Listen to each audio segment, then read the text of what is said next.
Bueno, y como les decía, estamos con César Litvin, un gran tributarista, de los más importantes de la Argentina, para analizar el tema de su especialidad, que es esta reforma tributaria vista desde el lado de los contribuyentes más que del Estado. Sí.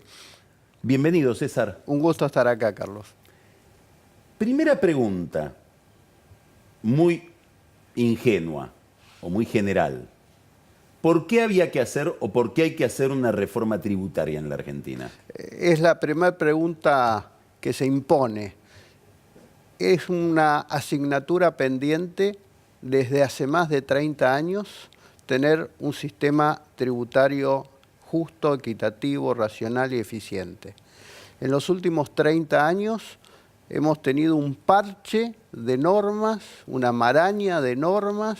Tenemos más de 65.000 normas tributarias entre leyes y decretos, sin tener en cuenta resoluciones de menor envergadura. Tenemos casi 100 impuestos, es ingobernable, estamos saturados de impuestos y además con impuestos distorsivos. ¿Qué significa distorsivo? ¿Qué quiere decir distorsivo? Son tóxicos a la actividad económica, hacen mal a la actividad económica. Un impuesto distorsivo que ya fue prácticamente eliminado por este gobierno era la retención a las exportaciones. El que exporta desde acá respecto al que exporta de Paraguay o de Uruguay tiene un impuesto que le baja el precio, afecta la competitividad. ¿Qué otro impuesto distorsivo? Impuesto al cheque, porque no mide capacidades económicas, mide transacciones. Se volvió distorsivo ganancias por el no reconocimiento de la inflación. ¿Cómo es eso? Explícalo bien. Claro, el impuesto a las ganancias tiene una fortaleza importante cuando mide bien la capacidad económica. Pero si esa capacidad económica está mal medida porque no se contemplan los efectos de la inflación, la gente empieza a pagar. O sea, da la impresión de que gano más, pero claro, en realidad es el empieza a efecto de la pagar inflación sobre valores nominales, sobre ganancias ficticias, para decirlo de una manera más simple. Entonces, esto era necesario, una asignatura pendiente. ¿Esta es la reforma tributaria que va a solucionar todo? No. Esto es una primera etapa de una reforma tributaria intensa, pero parcial. Es muy importante que esta reforma tributaria se enlace en un puente con el acuerdo de los gobernadores. A ver, porque es muy importante, porque el peor impuesto que tenemos en Argentina se llama ingresos brutos.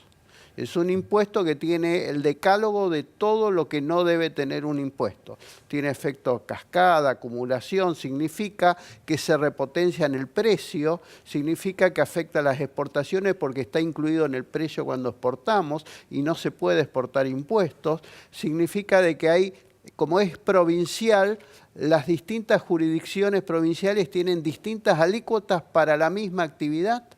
Entonces, significa que los directores de renta han emitido resoluciones estableciendo regímenes de retención y percepciones que superaban el monto del impuesto y se financiaban gratis a costa del contribuyente. Entonces, ingresos brutos, impuestos de sello son impuestos que el compromiso firmado hace pocas horas con los gobernadores hace que tienen que bajar. Y otro dato muy importante es el compromiso de bajar todas las cargas municipales. A ver, de eso se mira poco. En los últimos años, los municipios, cuando necesitaban financiamiento, fueron creando distintas tasas y las tasas deben cobrarse en función del servicio que prestan. Por ejemplo, la tasa de seguridad e higiene debe cobrarse en función del costo del servicio. Bueno, se cobra las tasas. No es un impuesto, es una contraprestación. Claro, digamos, pero en realidad es un impuesto disfrazado de tasa. ¿Por qué? Porque cobran en función de ventas. Entonces, el compromiso firmado con las provincias es que tienen que reacomodar todas esas tasas desbordadas en cuanto al costo que tiene para el contribuyente y vincularla con el costo que tiene la prestación del servicio. Ahora te hago una pregunta. Vos decías recién, cuando hablabas de ingresos brutos, que tiene un efecto cascada y que finalmente todo eso va al precio. Sí. ¿Yo debo pensar o debo esperar que a medida que se va poniendo en marcha esta reforma, que es en muchos casos paulatina o progresiva, Sí. bajen los precios porque bajan los impuestos Sí. o no? Sí, claro que sí. ¿O va a ir a la rentabilidad de las empresas? Bueno, ahí va a depender de un poco cómo esté el mercado, ¿no? Es decir, normalmente cuando baja un impuesto, algunas empresas son perezosas en reducir el precio y quieren ganar más. Bueno, ahí va a estar un poco la competencia, ¿no? Es decir, el mercado va a ir diciendo cómo se va acomodando los precios. Pero Ahora, insisto, es una reforma tributaria muy importante, necesaria, que no va a solucionar de un día para otro todos los problemas. ahora, hay mucha gente, particulares, no necesariamente empresas, que dicen, esperábamos que Macri haga algo mucho más contundente en baja de impuestos. Bueno, estamos condicionados por una alta presión fiscal y un alto déficit fiscal. En ese condicionamiento es imposible bajar tanto la presión fiscal. El 2016 bajó casi 2 puntos la presión fiscal. Este proyecto, más el proyecto con las provincias y los municipios, la idea es bajar la presión fiscal 1,5 a nivel nacional y 1,5 o 2,5, depende cómo se vaya dando a nivel provincial y municipal. O sea, en los próximos 5 años es una baja de casi 4 puntos de la presión fiscal. ¿Es suficiente? No, no es suficiente, pero en este estado de situación, con este déficit fiscal, me parece que es una señal muy importante. Con todo lo que vos te has dedicado y te dedicás a este tema, debes tener tu reforma ideal en la cabeza. Aún con estos condicionamientos que tenemos hoy, como vos estás diciendo, mucha pobreza, mucho déficit fiscal, digamos, hay cosas que no se pueden, Sí. contra las que no se puede chocar. Según esa reforma ideal que vos tenés en la cabeza, a esta que estamos discutiendo, que va a discutir el Congreso, ¿qué le falta y qué le sobra? Está bastante cerca, teniendo en cuenta la coyuntura, Sí. porque lo ideal tiene que ser posible. Entonces, estamos bastante cerca. No estoy de acuerdo en grabar la renta financiera, por ejemplo. A ver. La renta financiera fue parte de un relato en la campaña electoral, pero en rigor de verdad, la renta financiera para las empresas siempre estuvo grabada. Lo único que no está grabado de la renta financiera para las personas. Sí. Esa no gravabilidad tiene que ver con una herramienta que usa el sistema tributario para motivar conductas. Entonces, ¿por qué se desgrava la renta financiera para las personas? Para incentivar el ahorro en lugar del consumo, para incentivar el plazo fijo que va al banco y el banco después lo presta en la actividad productiva, para incentivar el préstamo al Estado que necesita de fondos, entonces se exime los títulos públicos. Entonces, desde este punto de vista, además no mueve el amperímetro, como dicen los chicos, respecto de la recaudación que va a generar esa reforma tributaria. ¿Es equitativa? Sí, es equitativo que si el salario paga impuestos, porque no va a pagar Claro, la renta financiera. Pero hay que considerar... Eso es lo que te diría cualquier político. Yo no Sí. puedo empezar a hablar de impuestos si perdono al que está especulando claro, con pero activos dentro de los libros financieros. de textos Sí. hay una controversia entre eficiencia y equidad. A veces van en sentido contrario. Yo quiero equidad, no logro eficiencia. Quiero eficiencia, no logro equidad. Entonces, hay que ver qué conviene, equidad o eficiencia. Yo creo que en este caso y para esta situación, yo me inclinaría más por la eficiencia. La eficiencia de que el Estado pueda financiarse bien, la eficiencia de que no se pierdan depósitos en el sistema financiero, y la eficiencia de que la gente no vaya a otro tipo de ahorro. O, por ejemplo, me parece que es un tema no deseado. Hoy los títulos públicos brasileros están exentos de impuesto a las ganancias y no van a estar exentos los títulos públicos argentinos. ¿Cómo es? Claro, por el convenio de doble imposición con Brasil, el argentino, el ciudadano argentino que invierte en títulos públicos brasileros no paga impuesto a la ganancia en la Argentina.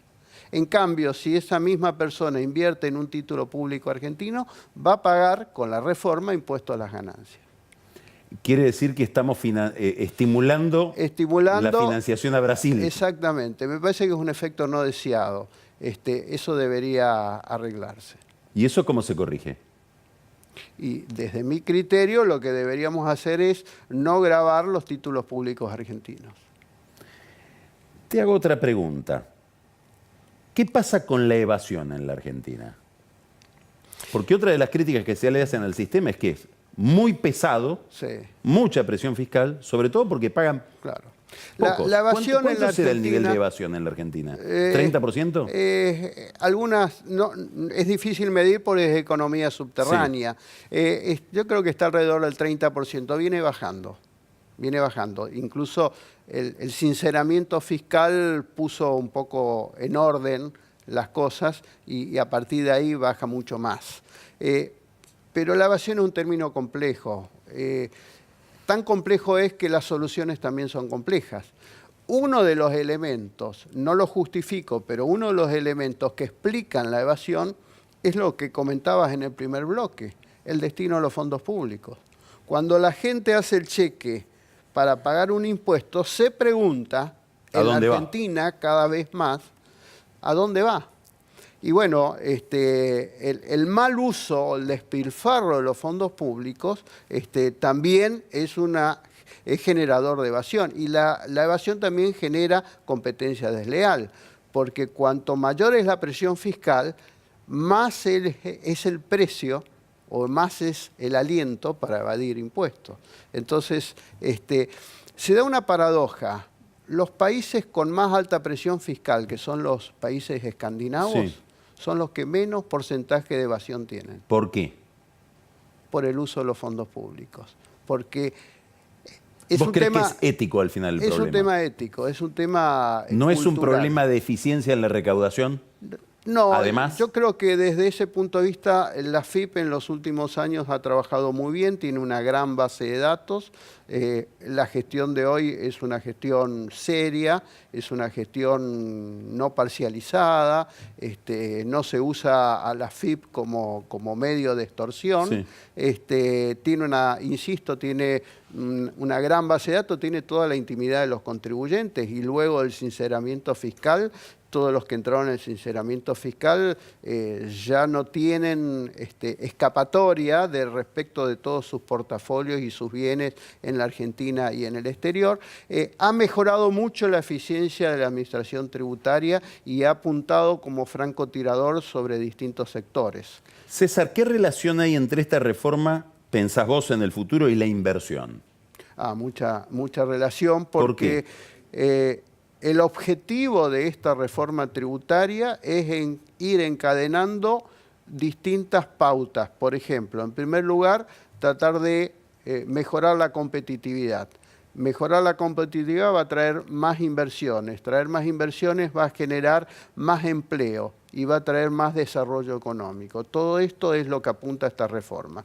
En las empresas hay una baja gradual de la alícuota del impuesto a ganancias para estar más o menos acorde con los países vecinos y para ser seductores porque necesitamos inversiones de afuera y también de adentro.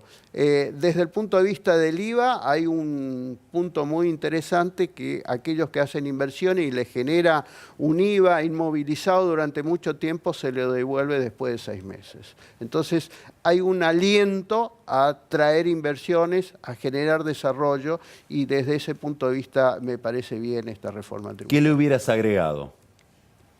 ¿Qué le hubiera agregado? Un dispositivo que el mecano no tenga. Le hubiese agregado una profundización de, digamos, la relación con las provincias y los municipios, porque el problema que hemos tenido en la Argentina, o que tenemos, es un federalismo fiscal que ha sido irresponsable. ¿Qué significa esto? Los intendentes, los gobernadores y el Poder Ejecutivo ha gastado a mansalva y ha creado impuestos a nivel desbordante. Entonces, me da la sensación que le hubiese agregado, bueno, le hubiese agregado algo parecido a Chile, por ejemplo, que en Chile se aplica automáticamente el ajuste por inflación cuando la inflación supera el 10% anual. Acá está previsto en esta reforma que tiene que superar el 100% en 3 años. en los últimos 3 años, o sea que debería darse una inflación anual del 33% para que se aplique el ajuste por inflación. El modelo de Chile es bueno y Chile también tiene un buen modelo de cuña fiscal. ¿Qué es la cuña fiscal? La cuña fiscal es el costo que genera en seguridad social y en impuesto a las ganancias un trabajador. Vos tomás un trabajador y en Chile tiene una cuña fiscal del 7%, en la Argentina está en el 34%. ¿Brasil? Brasil está en el 32%, es la que le sigue, pero en Latinoamérica la mayor es Argentina. No hablamos de este tema. ¿Cómo ves vos el tema de baja de los impuestos al trabajo en esta reforma? ¿Es tímida, es audaz? ¿Le hubieras agregado algo? Es demasiado gradual. Porque los 12.000 pesos anunciados no se dan el primer año, se da luego en el cuarto o quinto año. Entonces, me da la sensación de que ahí sí hay una estadística más clara del empleo informal, es el 33%. Sí. Entonces, me parece que podría haber sido un poco más agresivo en este aspecto la baja de los aportes patronales. ¿Vos creés que bajando impuestos crece la actividad económica o es un mito? No, yo creo que sí en esta coyuntura. No pasó en el 90, yo creo que ahora va a pasar. ¿Y que bajando impuestos al trabajo la gente toma más trabajadores? Sí, claro. ¿Sí? Sí, claro. Y además dando seguridad jurídica con los juicios laborales que han fundido muchas pymes. Bueno, en eso están obsesionados, ¿no? Sí, en el claro gobierno. que sí. Está bien que lo estén, porque he vivido de clientes, contribuyentes que han tenido que cerrar o quedaron totalmente desmotivados después de perder juicios laborales. Hay un tema delicado en toda esta reforma y clave, crucial, que es el déficit del ANSES y la proyección del déficit del ANSES por el cálculo del ajuste de las jubilaciones de acá al 2020, que dicen que va a ser más de 2 puntos del producto. Es un tema complejo que hace bastante inelástico el tema de la baja en el gasto público, por el porcentaje que genera de gasto público. Es un tema demasiado complejo como para darte una opinión. No es mi especialidad el tema previsional. Sí sé que incide mucho en el gasto y que lo que se está tratando, y hay gente a favor y en contra, es de alguna manera poner un tope al ajuste en el gasto público que tiene que ser financiado o con impuestos, mayor impuestos, y no es la tendencia de cobrar mayor impuestos, o con financiamiento